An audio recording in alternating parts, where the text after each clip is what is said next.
Балаңыз тершең бе? Оның себептерін біле жүріңіз. Терлеу қалыпты процесс. Бұл процестің мақсаты теріні және бүкіл ағзаны салқындату.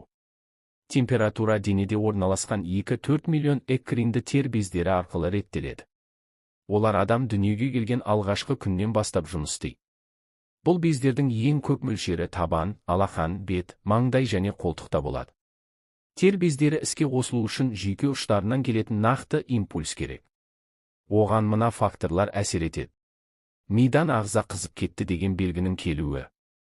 Гормондар. Эмоциялар. Физикалық белсенділік. Жоғары тершеңдікті гипергидроз деп атайды. Бұл патологиямен қиналатын адамдарда тер бездері бұл факторларға қатты әсер береді, және тер көп мөлшерде бөлінеді. Бала тершең болса, оған тез жел тиіп, жиі ауыруы мүмкін. Патологиялық тершеңдіктің қандай себептері болады?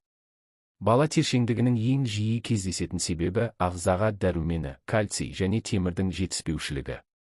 Сондай-ақ жасырын вирусты жұқпалар да себеп болады. Цитомегаловирустар, Эпштейн-Барр вирусы, 1, 2 және 6 типті герпес вирусы.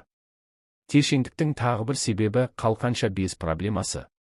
Жоғары тершеңдік ауыр вирусты және бактериялық жұқпалармен ауырғаннан кейінде кездеседі. Бұл бактериялар мен вирустар токсиндер бөледі. Олар тер бездеріне жанама әсер етеді. Егер балаңыз қатты тершең болса, анемияға, Т3 дәруменіне, қалқанша без гормонына және жасырын вирустарға анализ тапсыру керек.